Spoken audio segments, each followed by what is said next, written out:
ശ്രീമദ് ഭഗവത്ഗീത 7-ാം അധ്യായം ജ്ഞാന വിജ്ഞാന യോഗം. ശ്ലോകം 13 മുതൽ. ത്രിഭർഗുണാമയഭാവൈരേഭിः സർവമിദം ജഗത് മോഹിതം നാഭിജാനാതി മാമേഭ്യഃ പരിമവ്യയം. ഈ 3 തരം ഗുണങ്ങളോട് കൂടിയ ഭാവങ്ങളാൽ പ്രപഞ്ചം മുഴുവൻ മോഹിച്ചു കിടക്കുന്നു. അവയിൽ നിന്ന് വേർപെട്ട അവ്യനായ എന്നെ അറിയുന്നില്ല. ദൈവീഹേഷ ഗുണമയി മമ മായ ദുരത്യയ മാമേവയെ പ്രപദ്യന്തേ മായാമേതം തരന്തി തേ. ദിവ്യമായും സത്വാദി ഗുണങ്ങളോട് കൂടിയുമുള്ള എൻ്റെ ഈ മായയെ അതിക്രമിച്ചു ചൊല്ലുവാൻ പ്രയാസം കൂടും. എന്നെ തന്നെ ആശ്രയിക്കുന്നവർ ഈ മായയെ കടന്നുപോകുന്നു.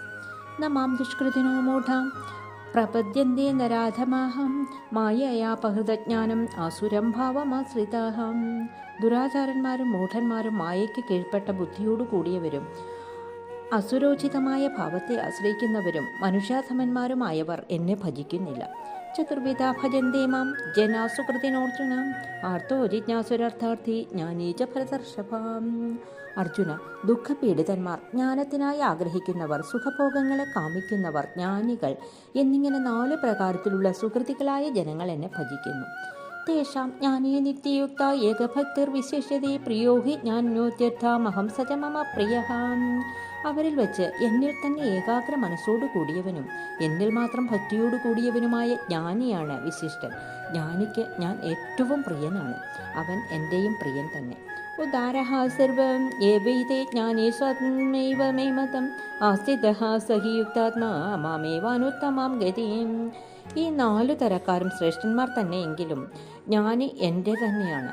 അവൻ എന്നിൽ തന്നെ ഏകാഗ്രചിത്തനായി എന്നെ തന്നെ സർവോത്തമ ഗതിയായി ആശ്രയിച്ചിരിക്കുന്നു. ബഹൂനാം ജന്മനാമന്തേ ജ്ഞാനവാൻ മാം പ്രപദ്യതേ വാസുദേവഃ സർവമിതി സമഹാത്മാസു ദുർലഭഃ. പല ജന്മങ്ങൾ കഴിഞ്ഞതിൽ പിന്നെ സർവം വിഷ്ണുമയം തന്നെയാണെന്നറിഞ്ഞ ജ്ഞാനി എന്നെ പ്രാപിക്കുന്നു. അത്തരം മഹാത്മാവ് ഏറ്റവും ദുർലഭമായിട്ടേ ഉള്ളൂ. കാമൈസ്തൈർഹൃതജ്ഞാനഃ പ്രപദ്യന്തേ അന്യദേവതാഃ തം തം നിയമമാസ്തായ പ്രകൃത്യാനിയതഃ സ്വയം. സ്വന്തം പ്രകൃതിക്ക് കീഴ്പ്പെട്ട് അതത് ആഗ്രഹങ്ങൾക്ക് അധീനമായി ബുദ്ധിയോടു കൂടിയവർ അന്യദേവതകളെ അതതിൻ്റെ വിധി പോലെ ഭജിക്കുന്നു. യോ യോ യാം യാം തനും ഭക്തഃ ശ്രദ്ധയാർച്ചിതുമിശ്രിതേ തസ്യ തസ്യാചലം ശ്രദ്ധാം താമേവ വിദധാമ്യഹം. ഏതേതു ഭക്തൻ ഏതേതു ദേവതയെ ശ്രദ്ധയോടെ പൂജിക്കുവാൻ ആഗ്രഹിക്കുന്നുവോ അതത് ഭക്തൻ്റെ ആ ശ്രദ്ധയെ തന്നെ ഞാൻ നിശ്ചലമാക്കി തീർക്കുന്നു. സതയാ ശ്രദ്ധയാ യുക്താസ്തസ്യാരാധനമീഹതേ ലഭതേ ച തതഃ കാമാൻ മയേവ വേദാൻ ഹിതാൻ. അവൻ അങ്ങനെയുള്ള ശ്രദ്ധയോടുകൂടി ആ ദേവതയെ ആരാധിക്കുന്നു. ഞാൻ തന്നെ തയ്യാറാക്കിയിട്ടുള്ള ആ ഇഷ്ടവസ്തുക്കളെയാണ് ആ ദേവതയിൽ നിന്ന് അവന് കിട്ടുന്നത്. അന്തവത്തു ഫലം തേഷാം തൽഭവത്യൽഭമേധസാം ദേവാൻ ദേവേചോ യാന്തി മൽഭക്തായാന്തി മാമപീം.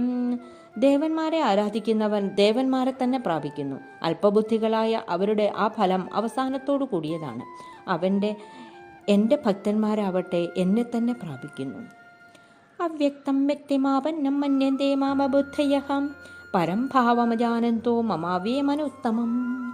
അനശ്വരവും സർവോത്കൃഷ്ടവുമായ എൻ്റെ പരമഭാവത്തെ അറിയാതെ അല്പജ്ഞന്മാർ അവ്യക്തനായ എന്നെ മനുഷ്യാദി വ്യക്തിരൂപത്തെ പ്രാപിച്ചവനായി വിചാരിക്കുന്നു.